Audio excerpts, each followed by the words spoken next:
Unlike its German rivals, Lexus has never played in the big sedan diesel game, opting instead to use hybrid technology.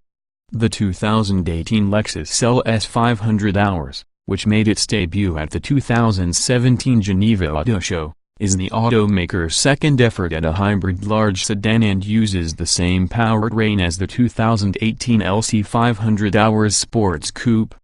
That powertrain consists of 3.5-liter V6 that makes 295 horsepower compared with 415 horsepower from the 2018 LS 500's twin-turbo 3.5-liter V6. Combined with the hybrid motors, the LS 500 Hours S rating is 354 horsepower. Torque is 258 lb-ft, versus 415 lb-ft for the conventional engine.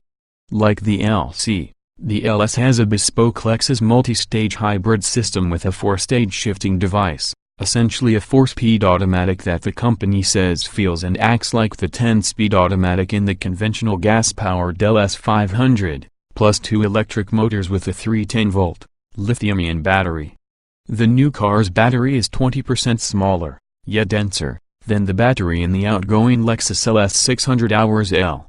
Lexus isn't talking fuel efficiency numbers or whether the big sedan will run for any amount of time on pure electric power, though it cites an in-house 060 miles per hour sprint of 5.4 seconds versus 4.5 seconds for the rear-wheel drive LS 500 and 4.8 seconds for the all-wheel drive LS 500. The hybrid will be available with RWD or AWD. Of course, well-oiled green consumers won't give up anything by adding an H to their Lexus LS 500s. Lexus touts its Emote-Nashi interior design, taking care of the driver and passengers, featuring hand-pleated door trim inspired by origami and glass ornamentation using Japanese kirika techniques, including myriad wood trims using sliced wood and laser cutting techniques. The LS 500 Hours goes on sale along with the rest of the LS line late this year. Show more.